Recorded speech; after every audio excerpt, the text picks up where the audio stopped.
para finalizar, eu só gostaria de destacar algumas coisas que entraram agora, que é muito importante lá no 503, que é sobre coisa julgada material ali e as questões prejudiciais. Coisa julgada e as questões prejudiciais.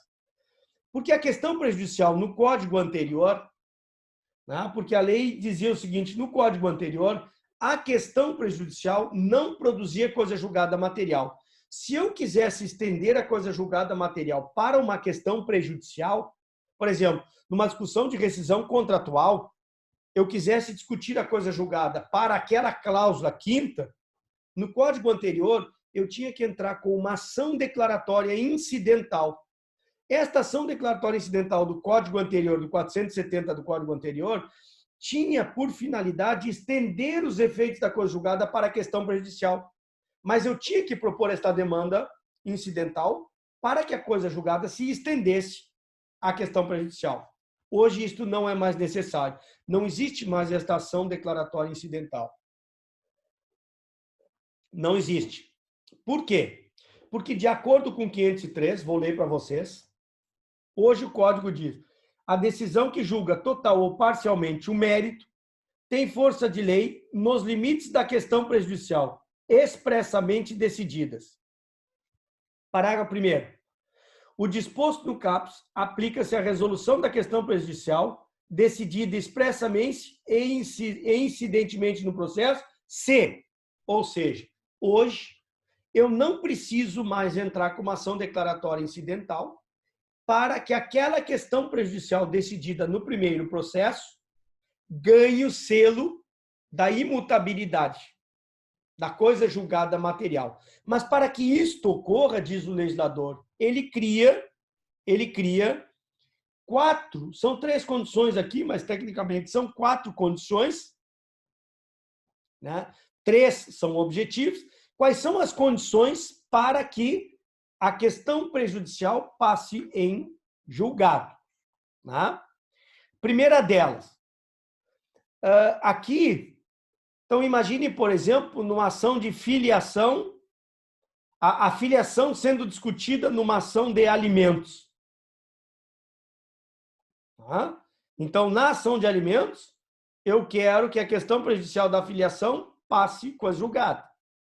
Numa ação possessória em que eu discuto a posse a partir da propriedade, a propriedade é uma questão prejudicial. Para que ocorra a imutabilidade, tá?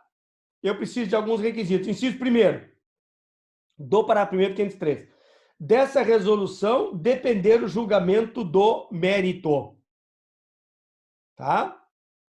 Então, eu preciso depender do julgamento do mérito. Inciso segundo, a seu respeito tiver havido contraditório prévio e efetivo.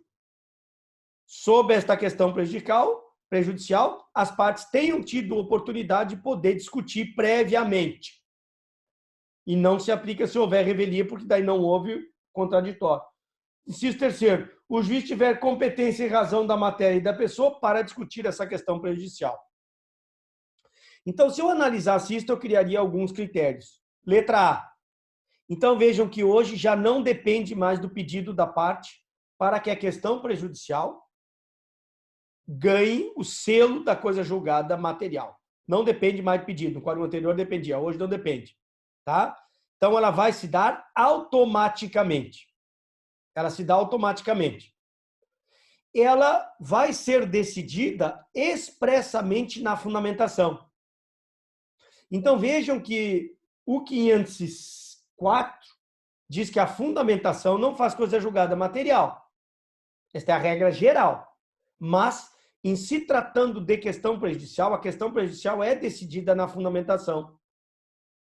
Mas isto é uma exceção prevista no próprio 503. Então, nessa perspectiva, o artigo 503 é uma exceção ao artigo 504. Tá? E um outro requisito, que eu estou colocando independente dessas, eu estou vendo de maneira formal, é que só pode a questão prejudicial ganhar o selo da imutabilidade, se todos os 3 incisos do parágrafo 1º forem rigorosamente cumpridos.